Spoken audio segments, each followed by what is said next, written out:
Alors Sébastien, ce millésime 2013, c'est vraiment l'apocalypse? L'apocalypse, peut-être pas.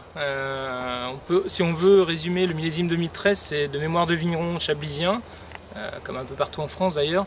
Il a été très compliqué à travailler tout au long de l'année dans les vignes.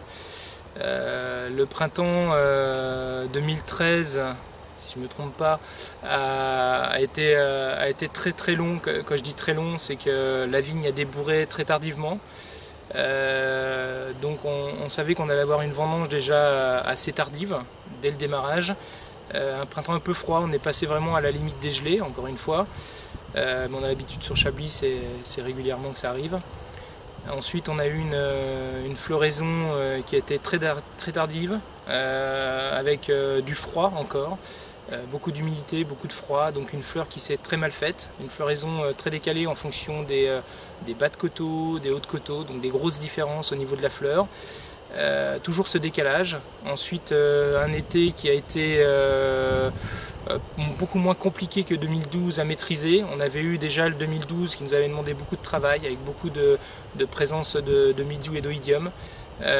Donc on avait été vacciné en 2012, donc 2013 a été moins compliqué pour nous. Ensuite une vendange très tardive qui s'est déroulée sur début octobre.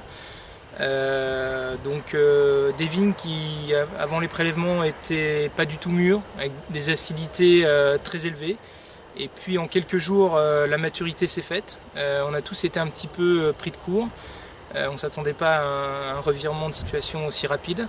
Il a fallu faire la vendange en quelques jours, je dirais en une semaine. On est passé de pas mûr à des vignes qui ont commencé à pourrir, avec une grosse pression de pourriture cette année. On s'y attendait puisque la vendange était très tardive. La date des vendanges était cruciale. Était crucial. Alors le problème c'est qu'on savait qu'on allait démarrer très tard sur ce mois d'octobre, sauf que les prélèvements nous laissaient dire qu'on avait encore le temps. Et le souci c'est qu'on est passé vraiment du pas mûr à du pourri très rapidement. Donc en fait on a eu une fenêtre de travail très courte. D'où l'intérêt des personnes cette année qui ont travaillé sur de la machine à vendanger, où ça s'est révélé très important. On a pu vraiment vendanger très rapidement. Donc la machine à vendanger a des points positifs sur cet aspect-là. Parfois oui. Donc ensuite vraiment une sélection de parcelles où il fallait être présent très rapidement, c'est-à-dire avoir fait le bon choix d'intervenir à tel ou tel endroit. Parce qu'en 2-3 jours de temps, on peut avoir une perte de rendement due à la pourriture très importante.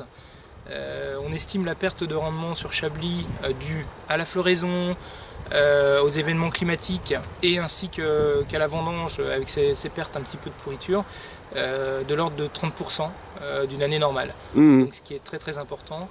30% ça commence à avoir des répercussions économiques. J'imagine. Aujourd'hui 2013, ça se goûte comment?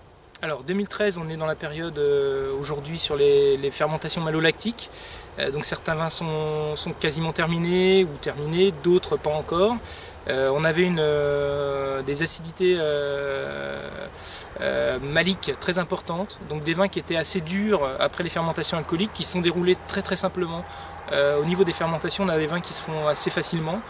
Des fermentations malolactiques qui sont enclenchées derrière très simplement aussi.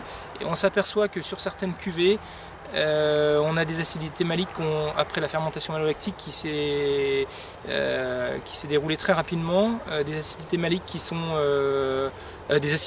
qui sont un peu molles. Ouais. Donc on a certaines cuvées on a l'impression que le vin est assez mou, très riche, très concentré, puisque des petits rendements, des degrés naturels qui étaient à l'époque très satisfaisants.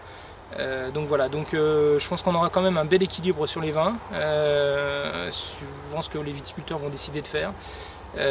On va se donner rendez-vous dans quelques mois pour le déguster. Exactement. Ce sera beaucoup plus simple que de critiquer dès le mois de septembre. Voilà, je m'attends quand même à un très beau millésime 2013, puisqu'on avait quand même une belle concentration sur les vins. Qu'on se le dise. Merci Sébastien. Merci à vous. À bientôt.